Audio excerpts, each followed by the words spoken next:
यूँ तो हमारा इतिहास वीरांगनाओं से भरा पड़ा है, लेकिन कुछ वीरांगनाएं ऐसी भी हैं जिनका अदम्य साहस और बलिदान इतिहास के पन्नों में कहीं खो सा गया। जी हाँ, हम बात कर रहे हैं हिरकानी की, एक ऐसी महिला जिसने मराठा शासन के दौरान अपने बेटे को बचाने के लिए शासन के नियमों के विरुद्ध जाकर अपने शौर्य और वीरता का परिचय दिया। आइए जानते हैं बहादुर हिरकानी के बारे में।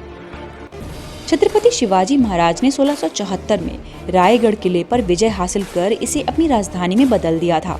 शिवाजी के लिए यह राज्य अत्यंत महत्वपूर्ण था। उनका राज्याभिषेक भी रायगढ़ में ही हुआ था। यह किला पहाड़ की चोटी पर था और पूरा गांव पहाड़ की तलहटी में। किले की खड़ी दीवारें सभी तरफ से किले की रक्षा करती थी।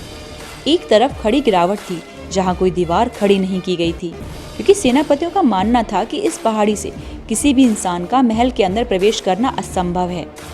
पहाड़ी की चोटी पर स्थित यह किला इतना ऊंचा था कि इस पर चढ़ना और इसे भेदना नामुमकिन था।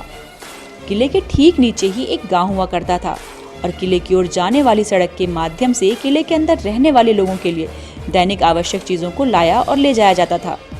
इस किले के द्वार सुबह खुलते थे और शाम को बंद हो जाते थे। सुरक्षा कारणों की वजह से यह निर्णय लिया गया था ताकि रात के अंधेरे का लाभ उठाकर कोई दुश्मन किले के अंदर ना घुस पाए। हिरकानी रायगढ़ किले के नजदीकी रहा करती थी। हिरकानी, जो एक दूध विक्रेता भी थी, प्रतिदिन किले में लोगों को बेचने के लिए ताजा दूध लेकर जाया करती थी। वह हर रोज सुबह मुख्य द्वार से आती थी और सूर्यास्त होने से पूर्व घर चली जाती थी। हिरकानी का एक छोटा बच्चा भी था जिसे वह घर पर अकेला छोड़कर आया करती थी। अन्य दिनों की तरह उस दिन भी हिरकानी ग्राहकों को दूध बेचने के लिए किले के अंदर आई थी, लेकिन उस दिन उसका बच्चा अस्वस्थ था, जिस वजह से वह उस दिन किले में देर से पहुंची थी। देरी से पहुंचने की वजह से उसका सारा ध्यान जल्दी से जल्दी दूध बेचना और किले से निकलने पर था, लेकिन दूध बेचने में उसे बहुत समय लग गया, जिस वजह से जब वह किले के निकास द्वार तक पहुंची तो किले का द्वार बंद हो चुका था। अब वह बाहर अपने घर अपने बच्चे के पास नहीं जा सकती थी।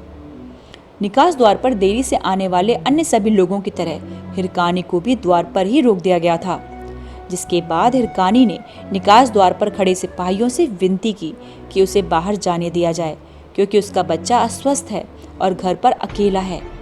क्योंकि शिवाजी महाराज के सख्त आदेश थे कि सूर्यास्त के बाद द्वार नहीं खोला जाए, इसलिए सैनिकों ने हिरकानी को मना कर दिया और सूर्योदय तक इंतजार करने को कहा। लेकिन हिरकानी, जो एक बहादुर महिला और एक माँ भी थी, वह रात को अपने बच्चे को अस्वस्थ अकेला कैसे छोड़ सकती थी। तब हिरकानी ने खड़ी गिरावट वाली पहाड़ी के बारे में सोचा और घोर अंधेरे में किले से नीचे उतरने का फैसला लिया। नुकीले पत्थरों और झाड़ियों की वजह से उसे काफी चोटें आईं, लेकिन उस रात उसने अपनी बहादुरी और निडरता से किले को पार कर लिया था। अगली सुबह वह रोज की भांति किले में दूध बेचने के लिए किले के द्वार खुलने का इंतजार कर रही थी। लेकिन जब सैनिकों ने हिरकानी को देखा तो वह सभी हैरान रह गए और उन्होंने फैसला किया कि हिरकानी को शिवाजी महाराज के पास ले जाया जाए, क्योंकि उन्होंने किले के नियमों का उल्लंघन किया है। जब छत्रपति शिवाजी महाराज ने हिरकानी से पूछा कि वह शाम के समय किले से बाहर कैसे गई, तो बहादुर हिरकानी ने बिना संकोच किए जवाब देते हुए कहा कि उसका बच्चा घर पर अकेला और अस्वस्थ था। वह उसे घर पर अकेला नहीं छोड़ सकती थी, इसलिए उसने किले की खड़ी गिरावट वाली पहाड़ी को पार किया था। शिवाजी महाराज हिरकानी की वीरता को देखकर अत्यंत प्रसन्न हुए और उन्होंने उस पहाड़ी पर एक दीवार के निर्माण का आदेश दिया, और यह वही दीवार है जिसे आज हिरकानी बुर्ज के नाम से जाना जाता है। यह हिरकानी बुर्ज आज भी हिरकानी की बहादुरी के प्रतीक के रूप में मौजूद है, जिसने अपने बच्चे के लिए किले की दीवारों को भी भेद दिया था। तो अगर आपको मेरा वीडियो अच्छा लगा हो तो प्लीज़ मेरे चैनल को सब्सक्राइब करना ना भूलें। साथ ही साथ अपने विचार कमेंट बॉक्स में ज़रूर बताएं। धन्यवाद।